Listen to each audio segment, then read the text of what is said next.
اور یہ سوال ڈالا بھی جا رہا ہے آج نوجوانوں کے ذہن میں کہ جب آپ نے دیکھا نہیں تو کیسے مان لیا؟ جب آپ نے دیکھا نہیں تو کیسے مان لیا؟ یہی سوال دہلی کے ایک اسکول میں ایک عیسائی ٹیچر نے بچوں سے کیا، مسلم بچوں سے کہا بیٹا تم کس کی عبادت کرتے ہو؟ انہوں نے کہا ہم اللہ کی عبادت کرتے ہیں۔ کہا آپ نے اللہ کو دیکھا؟ ان بچوں نے کہا کہ ہم نے دیکھا نہیں ہے۔ کہا جب دیکھا ہی نہیں پھر آپ نے کیسے مان لیا؟ سب بچے خاموش ہو گئے۔ ایک بچہ جس کا باپ اسے کبھی دینی اجتماع میں لے جاتا تھا، کبھی کسی عالم سے ملاقات بھی کراتا تھا، تو وہ بچہ کھڑا ہوا، اس نے اپنے ٹیچر سے کہا سر آپ کو عقل ہے؟ اب ٹیچر نے یہ سمجھا کہ یہ مجھے بے عقل کہہ رہا ہے، تو وہ کہنے لگا کیوں بیٹا آپ کو میں بے عقل نظر آ رہا ہوں؟ میں عقل مند ہوں۔ کہ سر عقل دکھائیے کہاں ہے؟ کیا کہا سر عقل دکھائیے کہاں ہے؟ کہا بیٹا آپ دیکھ رہے ہیں مجھے، میں ٹھیک ٹھیک کام کر رہا ہوں، ٹھیک ٹھیک بول رہا ہوں، کسی کو ایسے پتھر نہیں مار رہا ہوں، کسی کو گالی نہیں دے رہا ہوں، تو اس کا مطلب میرے پاس عقل ہے۔ کہا نہیں سر میں یہ کہہ رہا ہوں عقل دکھائیے۔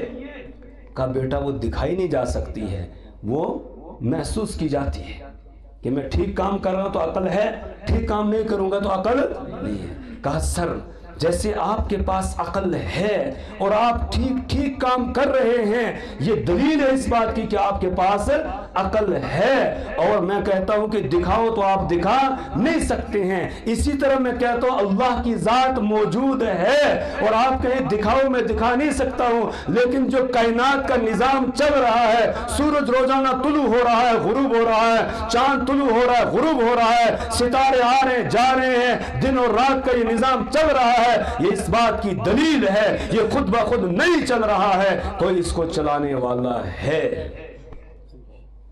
تو وہ ٹیچر جو ہے پھر چھوٹا سا منہ کر کے منہ لٹکا کے بیٹھ گیا۔ اب اس کے پاس کوئی جواب تھا؟ ایسی بے شمار چیزیں ہیں جو ہمیں نظر نہیں آتی لیکن ہم مانتے، بہت ساری چیزیں جو ہم نہیں دیکھتے ہیں لیکن پھر بھی ہم مانتے ہیں، محسوس کرتے ہیں۔ تو اس کائنات کا جو نظام چل رہا ہے یہ اس بات کی دلیل ہے کہ اس کو چلانے والا کوئی ہے، اور وہ کون ہے؟ اللہ ہے، اور وہ اکیلا ہے، وہ واحد ہے، اکیلا ہے، کوئی اس کے ساتھ دوسرا کوئی ہمسر اس کا کوئی شریک نہیں ہے۔ قل هو اللہ احد اللہ الصمد لم یلد ولم یولد ولم یکن له کفوا احد۔ وہ اللہ اکیلا ہے، اللہ الصمد، اللہ بے نیاز ہے، لم یلد نہ اس نے کسی کو جنا، ولم یولد اور نہ اس کو جنا گیا ہے، یعنی نہ اس کا کوئی بیٹا ہے نہ اس کا کوئی باپ ہے، ولم یکن له کفوا احد اور اس کا کوئی ہمسر نہیں، کوئی اس کا شریک نہیں ہے۔ تبارک الذی نزل الفرقان علی عبدہ لیکون للعالمین نذیرا الذی لہ ملک السماوات والارض۔ وہ ذات بابرکت ہے جس نے فرقان یعنی قرآن پاک کو نازل کیا، علی عبدہ لیکون للعالمین نذیرا، پھر آسمان و زمین کی بادشاہت بھی اسی کے لیے، هو الاول والآخر والظاہر والباطن، وہی اول ہے وہی آخر ہے، وہ ظاہر بھی ہے وہ باطن بھی ہے۔ ظاہر ایسا کہ ہر چیز سے آیا ہے، ایک وہ پودا جو زمین سے اگنے والا ہے وہ بھی اس بات پر دلالت کرتا ہے کہ مجھے کوئی پیدا کرنے والا ہے، اور وہ کون ہے؟ اللہ ہے، اور باطن بھی ہے وہ کہ کوئی اس کو دیکھنا چاہے تو یہاں دیکھ نہیں سکتا ہے، ہاں وہاں دیکھے گا۔ تو یہ ماننا ہے کہ اس کائنات کے نظام کو چلانے والا اللہ ہے، اور پھر اس نے اپنے بندوں کی ہدایت کے لیے انبیاء کرام علیہ السلام کو اپنے مخصوص بندوں کو منتخب کیا، اور انسانوں کی ہدایت کے لیے ان کو وہ وقتاً فوقتاً بھیجتا رہا ہے۔ لکل قوم ہاد، ہر ایک قوم میں ہادی آیا ہے، اور پھر آخر میں جناب محمد رسول اللہ صلی اللہ علیہ وسلم کو ختم نبوت کا تاج آپ کے سر پر سجا کر آپ کو بھیج دیا گیا، اور یہ اعلان کر دیا گیا ما کان محمد علی احد من رجالکم ولکن رسول اللہ و خاتم النبی۔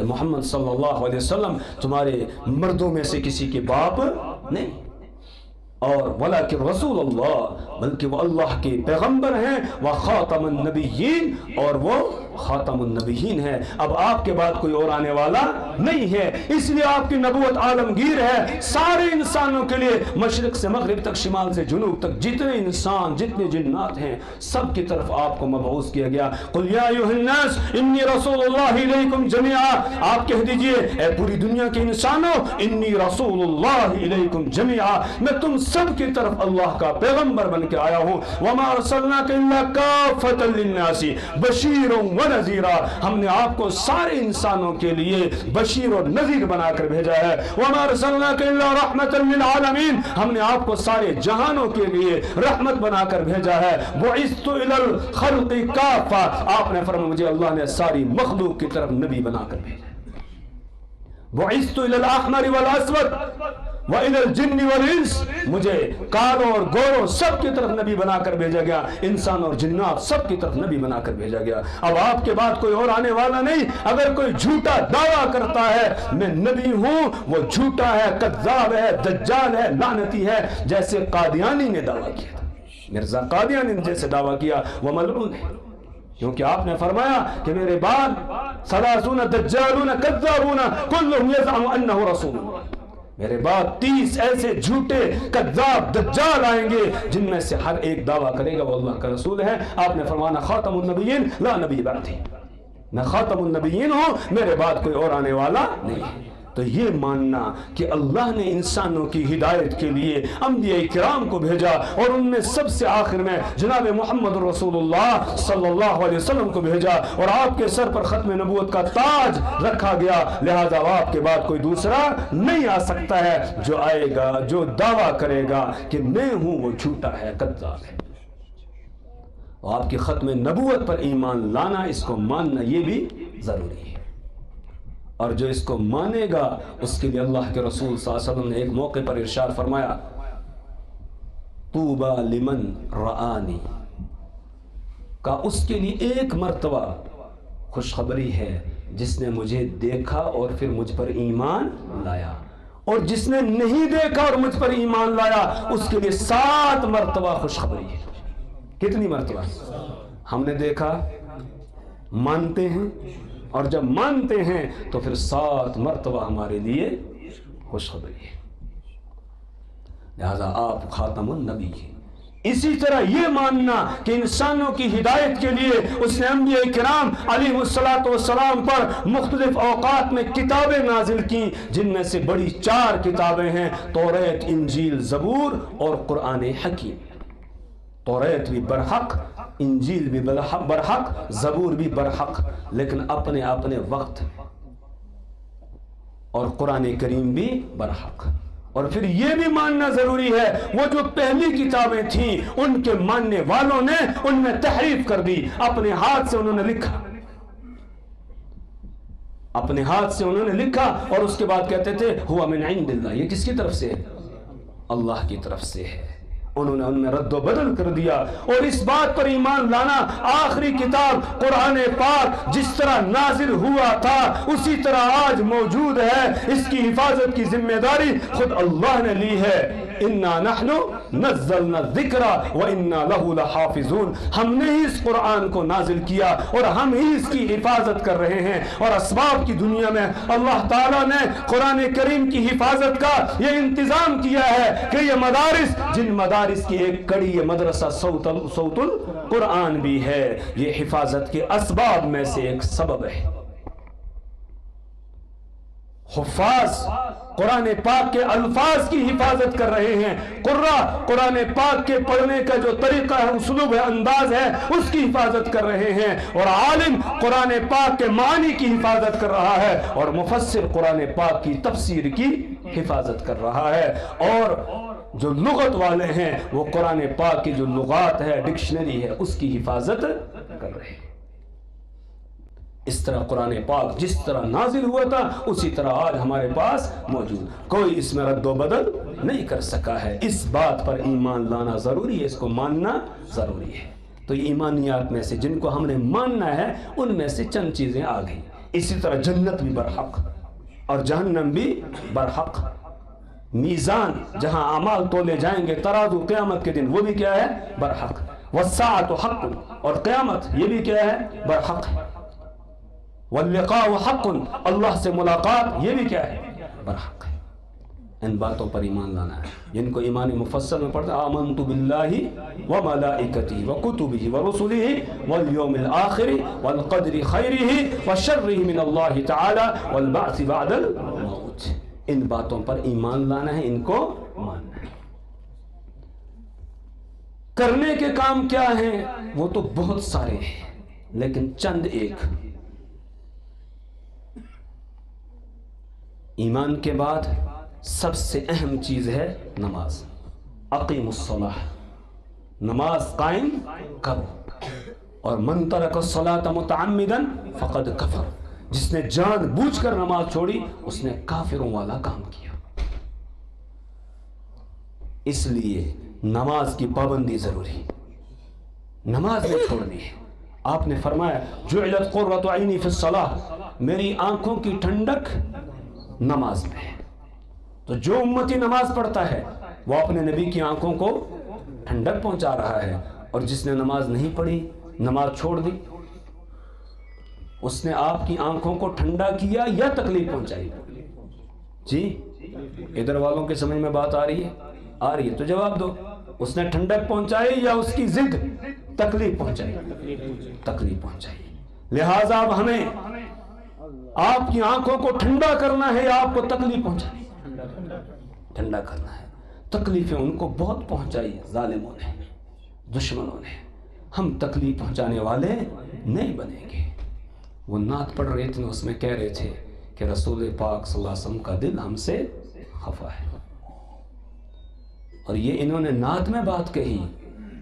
کل ہمارے یہاں حضرت مفتی نذیر صاحب دامت برکات عالی فقیہ کشمیر وہ تشریف لائے تھے. انہوں نے بیان کیا کہ مدینہ منورہ سے ایک آدمی نے انہیں بتایا اور فرمایا وہ اس وقت میں مدینہ موجود ہے کہ مجھے جناب محمد رسول اللہ صلی اللہ علیہ وسلم کی زیارت ہوئی. میں نے دیکھا رسول پاک صلی اللہ علیہ وسلم کا سینہ چھلنی ہو رہا ہے، اس میں سوراخ ہے، زخم لگے ہوئے. میں نے عرض کی یا رسول اللہ صلی اللہ علیہ وسلم یہ زخم کیسے ہے آپ کے سینے میں؟